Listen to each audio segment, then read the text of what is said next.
Big boss season 6 episode 67.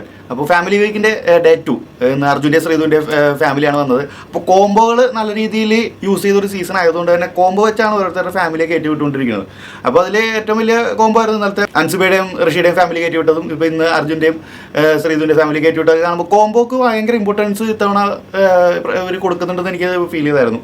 അപ്പോൾ അതിൽ എനിക്ക് ഇന്നത്തെ ഒരു എപ്പിസോഡ് കണ്ടപ്പോൾ എനിക്ക് ഫാമിലി വീക്ക് കണ്ടപ്പോൾ എനിക്ക് ഫീൽ ചെയ്തത്, അതായത് എനിക്ക് നല്ല ഒരുപാട് പേർക്ക് തോന്നി കാണും ഈ അർജുനെയും ശ്രീധുവിനെയും മാറ്റിയിട്ട് അർജുൻ്റെ പെങ്ങളെയും ശ്രീധുവിൻ്റെ അമ്മനെയും ഈ സീസണിലോട്ട് കൊണ്ടുവന്നിരുന്നെങ്കിൽ അത്യാവശ്യം നല്ല കണ്ടന്റ് കൊണ്ടുവന്നില്ല. കാരണം അത്രയ്ക്ക് നല്ല പൊട്ടൻഷ്യലുള്ള ആളുകളാണ്. ഇവരെ പോലെ കോമ്പോ പിടിച്ച ഒരു കോർണറിൽ പോയി ഇരിക്കാൻ ചാൻസ് ഇല്ലാത്ത രണ്ടാളുകളാണ്. കാരണം അതിലെടുത്ത് പറയേണ്ട കാര്യം ശ്രീധുവിൻ്റെ അമ്മയാണ്. കാര്യം ശ്രീധുവിൻ്റെ അമ്മ എന്ന് അവിടെ ചെയ്ത കാര്യത്തിൽ രണ്ടഭിപ്രായം ഉണ്ടാവും. ഒരുപാട് പേര് അതിനെതിരെ അത് ശരിയായില്ല എന്നൊക്കെ പറഞ്ഞ് വരാൻ ചാൻസ് ഉണ്ട്. പക്ഷേ നേരെ തിരിച്ചു ചിന്തിച്ച് നോക്കിയേ, അതായത് ഒരു കണ്ടസ്റ്റൻറ്റിൻ്റെ ഫാമിലി വീക്കിൽ അമ്മയായിട്ട് അവിടെ വന്ന ഒരാളെ ബിഗ് ബോസ് അവിടെ കൺഫെഷൻ റൂമിൽ വിളിച്ച് വാണിങ് കൊടുത്ത് വിടേണ്ട ഒരു ലെവൽ വരെ എത്തിച്ചു, വന്നത് ഇത്തിരി നേരം കൊണ്ട്. അപ്പോൾ പുള്ളിക്കാരെ ഒരു കണ്ടസ്റ്റൻ്റ് ആയിരുന്നെങ്കിൽ എത്ര ലെവലിലുള്ള കണ്ടന്റ് നമുക്ക് കിട്ടിയത് അത് സമ്മതിച്ച് കൊടുത്തേ പറ്റൂ. കാരണം പുള്ളിക്കാരി അവിടെ അമ്മയായിട്ടാണ് വന്നത്, അല്ലാണ്ട് ഒരു വേറെ ഒരു ചിന്തയും പുള്ളിക്കാരുടെ മൈൻഡിലുണ്ടായി. ഒരു അമ്മ, ഇപ്പോൾ നമ്മൾ സ്കൂളിലൊക്കെ പഠിക്കുമ്പോൾ ചില പെൺകുട്ടികളുടെയൊക്കെ അമ്മമാരുണ്ടല്ലോ, അത് മകളെ ഭയങ്കരമായിട്ട് കെയർ ചെയ്ത് കൊണ്ട് നടക്കും. ഈ എല്ലാ പ്രോഗ്രാമിലും ഇപ്പോൾ കലോത്സവം അങ്ങനത്തെ പ്രോഗ്രാമിൽ എല്ലാത്തിലും കൊണ്ടേ പങ്കെടുപ്പിക്കുകയും ചെയ്യും. 24 മണിക്കൂറും കൂടെ നടന്ന് എല്ലാത്തിനും നടക്കും. ആ ഒരു പെൺകുട്ടിയെതിരെ ആരെങ്കിലും എന്തെങ്കിലും ചെയ്തെന്ന് പറഞ്ഞാൽ അപ്പം തന്നെ പൊട്ടിത്തെറിച്ച് ക്ലാസ്സിലോട്ട് കൂടി വരുന്ന ഒരു അമ്മ നമ്മൾ കണ്ടിട്ടില്ലേ? അതേ ഒരു ക്യാരക്ടർ, അതായത് മോളെ ഓവർ കെയറിങ് ആയിട്ട് കൊണ്ട് നടന്ന ഒരു അമ്മയാണത്. അത് സ്നേഹം കൂടിപ്പോയതിൻ്റെ പ്രശ്നങ്ങളുള്ളൊരു ക്യാരക്ടറായിട്ട് എനിക്ക് തോന്നിയത്. ടോക്സിക് ലെവലല്ല ഉദ്ദേശിച്ചത്, ഒരു പൊസസീവ്നെസ്, അതായത് മകളുടെ കാര്യത്തിൽ അത്രയ്ക്ക് സ്നേഹം എന്നേ പറയാൻ പറ്റുള്ളൂ, അല്ലാണ്ട് അതിൽ കൂടുതൽ ടോക്സിക് ലെവലൊന്നും പറയാൻ പറ്റില്ല. ആ ഒരു സ്നേഹം കൂടിയതിൻ്റെ ഒരു റിയാക്ഷൻ ആണ് ഇപ്പോൾ കണ്ടത്. കാരണം ഈ ഒരു കോംബോ വിട്ട് കഴിഞ്ഞ് കഴിഞ്ഞാൽ, അർജുൻ ശ്രീധു എന്നൊരു കോംബോ വിട്ട് കഴിഞ്ഞാൽ രണ്ടുപേർക്കും കാര്യമായിട്ടുള്ള ഒരു ഗെയിം അതിൻ്റെ അകത്തില്ല. അത് കാണുന്ന നല്ല രീതിയിൽ ഗെയിം മനസ്സിലാക്കുന്ന ഒരു ഫാമിലി ആണെങ്കിൽ, വീട്ടുകാരാണെങ്കിൽ അവർക്ക് മനസ്സിലാവും. കാരണം ബാക്കിയുള്ള കണ്ടസ്റ്റൻറ്റുകളുടെ ഗെയിമും ഇവരുടെ സ്വന്തം മക്കളുടെ ഗെയിമും കമ്പയർ ചെയ്യുമ്പോൾ അവർക്ക് മനസ്സിലാവും. ഈ ഒരു കോംബോ ഉള്ളതുകൊണ്ട് തന്നെയാണ് ഒരു 90% ഇവർ നോമിനേഷനിൽ നിന്ന് രക്ഷപ്പെട്ട് ഇവിടെ വരെ എത്തിയിരിക്കുന്നത്. അത് നല്ല രീതിയിൽ ബൂസ്റ്റ് ചെയ്യുന്ന രീതിയിൽ ബിഗ് ബോസിൻ്റെ ഷോ ഡയറക്ടർ അത് നല്ലോണം ബൂസ്റ്റ് ചെയ്ത് വിടുന്നുണ്ട്. പിന്നെ ഇവരായിട്ട് തന്നെ കാര്യമായിട്ട് ഔട്ട്പുട്ട് കൊടുക്കാണ്ട് പുറത്തുള്ള ആളുകൾ ഇവരുടെ കോംബോ നല്ല രീതിയിൽ ഹൈലൈറ്റ് ചെയ്ത് വിടുന്നുണ്ട്. അവർക്ക് പ്രതീക്ഷിക്കാണ്ട് കിട്ടിയൊരു സംഭവമാണ് ഈ ഒരു കോംബോ. അതിനുവേണ്ടി അവർ ഒന്നും ചെയ്തില്ല. അവർ നോർമലി സംസാരിക്കുന്നുള്ളൂ, ബാക്കിയെല്ലാം ഓട്ടോമാറ്റിക്കായിട്ട് കോംബോ ആയിട്ട് വരും എന്നുള്ളൊരു ബോധ്യം അവർക്കുണ്ട്. അപ്പോൾ അതുകൊണ്ട് തന്നെയാണ് ഇവർ ഇത്രയും ദിവസം എത്തിയെന്ന് അവർക്ക് എല്ലാവർക്കും അറിയാം. ഈ ശ്രീധുവിൻ്റെ അമ്മക്കാണെങ്കിലും അറിയാം. പക്ഷേ ശ്രീധുവിൻ്റെ അമ്മ അവിടെ അതൊന്നും വെക്കാണ്ട്, അതായത് ആ കോംബോയിൽ പിടിച്ചു നിന്നോ എന്നുള്ള രീതിയിൽ സപ്പോർട്ട് ചെയ്യാണ്ട് അവിടെ പറഞ്ഞു, നീ ഒറ്റയ്ക്ക് നിന്ന് കളിക്ക്, നീ ക്യാപ്റ്റനായ ടൈമിലൊക്കെ നീ നല്ല രീതിയിൽ ഫയറായിട്ട് വന്നതാണ്, അതേപോലെ ഒറ്റയ്ക്ക് നിന്ന് കളിക്ക് എന്നാണ് അവിടെ പറഞ്ഞു കൊടുത്തത്. അവിടെ ഒരു അമ്മയുടെ സ്നേഹമാണ് കണ്ടത്. ഒരു പോസിറ്റീവ്നെസ് എന്ന് തന്നെ പറയാം. ഒരു അമ്മ മകളോട് കാണിക്കുന്ന ഒരു രീതിയിലൊരു ആ ഒരു രീതിയിലുള്ള ഇതാണ് കണ്ടത്. അവിടെ മകൾ അവിടെ ഏത് രീതിയിൽ അവിടെ നിൽക്കണം എന്നല്ല ആ സമയത്ത് ചിന്തിച്ചത്. ഒറ്റയ്ക്ക് നീ കളിക്കണം, ഈ ഒരു കോമ്പോയിൽ നീ പോകണ്ട എന്നുള്ള രീതിയിൽ പറഞ്ഞായിട്ട് എനിക്ക് ഫീൽ ചെയ്തത്. അതൊരു അമ്മയുടെ സ്നേഹമാണത്.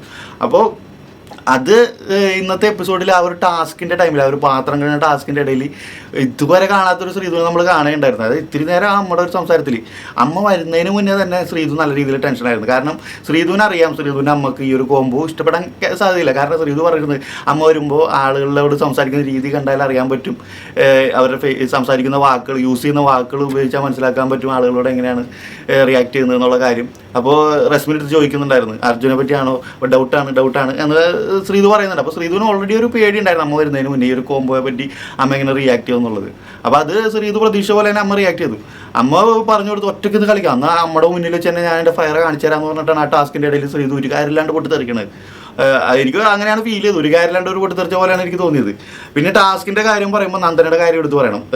എനിക്കൊന്നു ജാസ്മിൻ കഴിഞ്ഞ് കഴിഞ്ഞാൽ ഈ ആർഗ്യുമെൻറ്റ്സ് വരുമ്പോൾ, സംസാരിച്ച് ഉള്ള പ്രശ്നങ്ങൾ വരുമ്പോൾ ഏറ്റവും കൂടുതൽ വെറുപ്പിക്കാൻ സാധ്യത ഉള്ള ഒരാളിന് എനിക്കൊന്ന് നന്ദനാണെന്ന് തോന്നുന്നു. കാരണം ജാസ്മിൻ്റെ ഒരു നെഗറ്റീവ് എന്ന് പറഞ്ഞു കഴിഞ്ഞാൽ, ഒരു ആർഗ്യുമെൻറ്റ് വന്നു കഴിഞ്ഞാൽ ഒരാളോട് സംസാരിക്കുമ്പോൾ, ഇപ്പോൾ എക്സാമ്പിൾ ഒരു ജിൻഡോയോടാണ് സംസാരിക്കുന്നത്, പ്രായം അങ്ങനത്തെ കാര്യങ്ങളൊന്നും നോക്കാണ്ട് വായ വരുന്നത് കംപ്ലീറ്റ് വിളിച്ചു പറഞ്ഞ് ഒരു തരത്തിലും ദാക്ഷിണ്യം ഇല്ലാത്ത രീതിയിൽ സംസാരിച്ചു കളയുന്നൊരു ക്യാരക്ടറാണ് ജാസ്മിൻ്റെ. അപ്പോൾ അതേപോലെ ആ ഒരു വൈബിൽ നിന്ന് സംസാരിക്കാൻ കപ്പാസിറ്റി ഉള്ള ഒരാളായിട്ടാണ് എനിക്ക് നന്ദനെ ഫീൽ ചെയ്യുന്നത്. ഇപ്പോൾ ക്യാപ്റ്റൻ ആയപ്പോൾ ഒരുമാതിരി പട്ടാളച്ചിട്ട പോലെ എല്ലാവരോടും ഒരു ഇതുവരെയുള്ള ഒരു റെസ്പെക്റ്റ് കൊടുത്തിരുന്ന ആളുകൾക്ക് ഇപ്പോൾ ഒരു തരത്തിലും വിലയില്ലാത്ത രീതിയിൽ ക്യാപ്റ്റനാണ് ആണെന്ന് വലിയ ഭാവത്തിലുള്ളൊരു ആ ഒരു ആറ്റിറ്റ്യൂഡ്, അത് ഞാൻ മൊത്തത്തിൽ അങ്ങനെയല്ല പറയുന്നത്, ആ ഒരു ആറ്റിറ്റ്യൂഡ് എവിടേക്കോ ഇടയ്ക്ക് ഫീൽ ചെയ്യുന്നുണ്ട്. അപ്പോൾ ഒരു ശക്തമായ ഒരു ആർഗ്യുമെൻറ്റിലോട്ട് നന്ദന ഇറങ്ങി വന്നു കഴിഞ്ഞാൽ നന്ദനയുടെ വായന്ന് പലതും വീണ് കിട്ടാൻ ചാൻസ് ഉണ്ട്. അപ്പോൾ എനിക്കിപ്പോൾ കുറച്ച് ദിവസമായിട്ട് നന്ദനയുടെ ഒരു ആറ്റിറ്റ്യൂഡ് ഒരു നെഗറ്റീവ് ലെവലിലോട്ട് പോകുന്നുണ്ടോ എന്ന് എനിക്ക് ഫീൽ ചെയ്യുന്നുണ്ട്. പക്ഷേ ക്യാപ്റ്റൻ അതിൻ്റെ ഒരു ഹെഡ് വെയിറ്റ് ആണോ എന്ന് നമുക്കറിയില്ല. എന്തായാലും ഇപ്പോൾ ഒരു 50-50 ചാൻസിലാണ് നന്ദനയുടെ ഒരു ആറ്റിറ്റ്യൂഡ് പോയിക്കൊണ്ടിരിക്കുന്നത്. ഏത് നിമിഷവും നന്ദന നെഗറ്റീവ് ആവും, അല്ലെങ്കിൽ ഏത് നിമിഷവും നന്ദന പോസിറ്റീവ് ആവും. കാരണം നന്ദനയെ അവിടെ ഹൗസിൽ എല്ലാവരും ഒരു അനിത്യമായിട്ട് തന്നെ അങ്ങനത്തെ ഒരു ലെവലിൽ തന്നെയാണ് എല്ലാവരും കാണുന്നത്. അപ്പോൾ ആ ഒരു സമയത്ത് നന്ദനയുടെ ഭാഗത്തു നിന്നുള്ള റിയാക്ഷൻ ഹൗസിലുള്ളവർക്ക് മനസ്സിലായില്ലെങ്കിലും പ്രേക്ഷകർക്ക് പെട്ടെന്ന് മനസ്സിലാവും. അപ്പോൾ നന്ദന നെഗറ്റീവ് ആയിക്കൊണ്ടിരിക്കുന്നുണ്ടോ എന്ന് എനിക്കൊരു ഡൗട്ടുണ്ട്. അത് ഇനി വരുന്ന എപ്പിസോഡിൽ കാണാം. അപ്പോൾ പിന്നെ പറയേണ്ടത് നമ്മുടെ അർജുൻ്റെ സിസ്റ്ററിൻ്റെ കാര്യമാണ്. ഒന്നാം തരം ബിഗ് ബോസ് മെറ്റീരിയലാണ്. വന്ന് ഇത്തിരി നേരം കൊണ്ട് തന്നെ പാട്ടായാലും ഡാൻസ് ആയാലും പ്രാങ്ക് ആയാലും എല്ലാ രീതിയിലും ഒരിത്തിരി നേരം കൊണ്ട് തന്നെ അത്യാവശ്യം ഒരു ഓള വീട്ടിൽ ഉണ്ടാക്കിയെടുക്കാൻ വേണ്ടിയിട്ടുണ്ട്. അപ്പോൾ എനിക്ക് തോന്നുന്നു നമ്മൾ ഈ വാഴയെന്നൊക്കെ വിളിച്ച് കളിയാക്കിയിട്ടുള്ള ആളുകളാണ് ഈ അർജുനായാലും ശ്രീതു ആയാലും. അപ്പോൾ ഇവർക്കൊക്കെ പകരം ഇത്രയും നല്ല ആളുകൾ കയറി വന്നിരുന്നെങ്കിൽ സത്യം പറഞ്ഞാൽ ഇത്തവണത്തെ കണ്ടസ്റ്റൻറ്റുകളുടെ സെലക്ഷനിലാണ് ബിഗ് ബോസ് പാളിപ്പോയത്. ബിഗ് ബോസിൻ്റെ ഭാഗത്തു നിന്നുള്ള കണ്ടന്റ് ദാരിദ്ര്യം വേറെ ഉണ്ട്, അത് വേറെ ഒരു ഭാഗം. പക്ഷേ എത്രത്തോളം കണ്ടന്റ് ദാരിദ്ര്യം ഉണ്ടെങ്കിലും വരുന്ന കണ്ടസ്റ്റൻറ്റുകൾ നല്ലതാണെങ്കിൽ അവരായിട്ട് തന്നെ നല്ല രീതിയിലുള്ള കണ്ടന്റുകൾ ഉണ്ടാക്കും. ഇപ്പോൾ ഔട്ടായി പോയ സിബിനാണെങ്കിലും വന്ന് വളരെ കുറച്ച് ദിവസം കൊണ്ട് തന്നെ അത്യാവശ്യം നല്ലൊരു ഓളം ഉണ്ടാക്കി ഇറങ്ങിപ്പോയ ഒരാളാണ്. ബിഗ് ബോസിൻ്റെ ഭാഗത്ത് നിന്ന് പ്രത്യേകിച്ച് കണ്ടന്റിന് വേണ്ടി ഒന്നും ഒരു ഇൻപുട്ടും ഇല്ലാണ്ട് തന്നെ പുള്ളി തന്നെ അതിൻ്റെ അകത്ത് ചെയ്ത പരിപാടികളൊക്കെ നമുക്കൊന്ന് ചിന്തിച്ച് നോക്കിയാൽ മനസ്സിലാവും. ഡോറ് ലോക്ക് ചെയ്യണതായാലും ഒരു കോടതി സെറ്റ് ചെയ്യണതായാലും അതൊക്കെയാണ് ആ 2-3 ദിവസത്തെ എപ്പിസോഡുകൾ ഓടിച്ച മെയിൻ കണ്ടന്റുകൾ. അപ്പോൾ അതേപോലെ നല്ല അടിപൊളി കണ്ടസ്റ്റൻറ്റുകൾ വന്നു കഴിഞ്ഞാൽ ബിഗ് ബോസ് കാര്യമായിട്ട് കണ്ടന്റിനുള്ളൊരു മാറ്റർ ഇട്ട് കൊടുത്തില്ല എങ്കിലും അവരായിട്ട് കണ്ടന്റ് ഉണ്ടാക്കും. അതാണല്ലോ കണ്ടന്റ് ക്രിയേഷൻ ആണല്ലോ. നമ്മളൊരു കണ്ടന്റ് ഉണ്ടാക്കി അതിൽ നമ്മുടെ ഭാഗത്ത് ന്യായവും വേറെ ആളുടെ ഭാഗത്ത് അന്യായവും ഉള്ള രീതിയിൽ വരുമ്പോഴാണ് ഈ ഒരു ഷോ മുന്നോട്ട് പോകുന്നത്. ഇത് ബേസിക്കലി ഒരു ചെസ് ഗെയിം ആണല്ലോ. നമ്മളെപ്പോഴും പറയാറുള്ള ഒരു ചെസ് ഗെയിമാണിത്. നമ്മുടെ മുന്നിൽ നിൽക്കുന്ന കംപ്ലീറ്റ് ആളുകളെയും പറ്റും. എത്ര വലിയ കോംബോ പിടിച്ചെന്ന് പറഞ്ഞു കഴിഞ്ഞാലും ഒരു ലിമിറ്റ് കഴിഞ്ഞാൽ ഈ കോംബോ കളയണം. കാരണം ഇതിനൊരു ഒറ്റ വിന്നറുള്ളൂ. അപ്പോൾ ഈ ഓപ്പോസിറ്റ് വെട്ടി പോകുമ്പം ശ്രദ്ധിക്കേണ്ട കാര്യം, വോട്ട് തരുന്ന പ്രേക്ഷകർക്ക് നമ്മൾ എൻ്റർടൈൻമെൻറ്റ് ആയിട്ടുള്ളൊരു കണ്ടന്റ് കൊടുത്തിരിക്കണം എന്നുള്ളൊരു കാര്യമാണ് ഇവർ മറന്നു പോകുന്നത്. പലരും അവിടെ കണ്ടന്റ് ഇഷ്ടമാല കൊടുക്കും, ഒരുപാട് കണ്ടന്റ് കൊടുക്കും. പക്ഷേ അതിൽ എൻ്റർടൈൻമെൻറ്റിൻ്റെ ഒരു ഫാക്ടർ ഇല്ലെങ്കിൽ പ്രേക്ഷകർ വോട്ട് ചെയ്യില്ല. അപ്പോൾ അതാണ് നടന്നുകൊണ്ടിരിക്കുന്നത്. സെലക്ഷനിൽ പാളിപ്പോയത് തന്നെയാണ് ഈ സീസൺ 6ൻ്റെ ഒരു കണ്ടന്റ് ദാരിദ്ര്യത്തിലെ ഏറ്റവും വലിയ കാര്യം. അപ്പോൾ എന്തായാലും ഇന്നത്തെ ടാസ്കിൽ ജിൻഡോയുടെ ടീം ജയിച്ചിട്ടുണ്ട്. അവർക്ക് അതായത് അവർക്കെതിരെ ഒരു അന്യായം നടന്ന പോലെയാണ് എനിക്ക് പേഴ്സണലി ഫീൽ ചെയ്തത്. കാരണം അവരെ ഗ്രൂപ്പുകൾ പൊട്ടിക്കാനായിട്ട് അവർക്ക് പവർ റൂം കിട്ടിയപ്പോൾ അത് എല്ലാ അധികാരങ്ങളും ക്യാൻസൽ ചെയ്ത് കഴിഞ്ഞിട്ട് ഇപ്പോഴും ടാസ്കുകൾ ഗ്രൂപ്പായിട്ട് തന്നെ പോയിക്കൊണ്ടിരിക്കണം. അതിനൊരു ക്ലാരിറ്റി ഇതുവരെ വന്നിട്ടില്ല. അതെന്താണെന്ന് എനിക്ക് മനസ്സിലായിട്ടില്ല. എന്തായാലും ജിൻഡോയുടെ ടീം തന്നെ ജയിച്ചിട്ടുണ്ട്.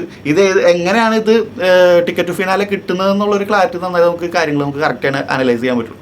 അപ്പോൾ എന്തായാലും ഇതൊക്കെയാണ് ഇന്നത്തെ വിശേഷങ്ങൾ. അപ്പോൾ കൂടുതൽ വിവരങ്ങൾ നാളത്തെ എപ്പിസോഡ് കണ്ടിട്ട് സംസാരിക്കാം. അതുവരെ ബൈ.